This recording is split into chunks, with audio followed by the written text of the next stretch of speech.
নিয়ামতগুলো আমি পেয়েছি, এজন্য ধন্যবাদ দিব আল্লাহকে, শুকরগুজার হবো, সবসময় বলবো আলহামদুলিল্লাহ। এই ধরনের বান্দাদেরকে আল্লাহ পছন্দ করেন। যারা শুধু কমপ্লেইন করে, পাই নাই, খাই নাই, নাই নাই নাই এগুলো বলে, এদেরকে আল্লাহ পছন্দ করেন না। তাহলে 4 নম্বর পয়েন্টটা বুঝতে পেরেছেন? Be grateful, you'll be happy. কৃতজ্ঞ হন, গ্রেটফুল হন, আপনি হ্যাপি হবেন। চল 5 নাম্বার ওকে, 5 নাম্বার হচ্ছে অ্যাভয়েডিং কম্পারিজন উইথ আদার্স। অন্যের সাথে তুলনা করবেন না। তুলনা কমিয়ে দেন, ইউ উইল বি হ্যাপি।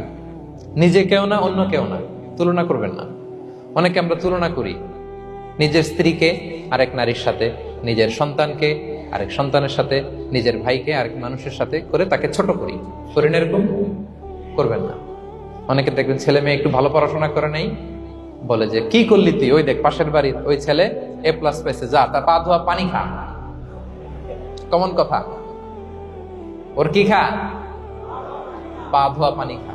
এটার একটা ভালো ব্র্যান্ডিং করা যেতে পারে, মানে A+ পাওয়া ছেলেদের পা ধোয়া পানি, এটা এরকম মিনারেল ওয়াটারের বোতলের মতো বিক্রি করলে ভালো ব্যবসা হবে, কি বলেন? এটা হচ্ছে আমাদের মুরব্বীরা টিপিক্যাল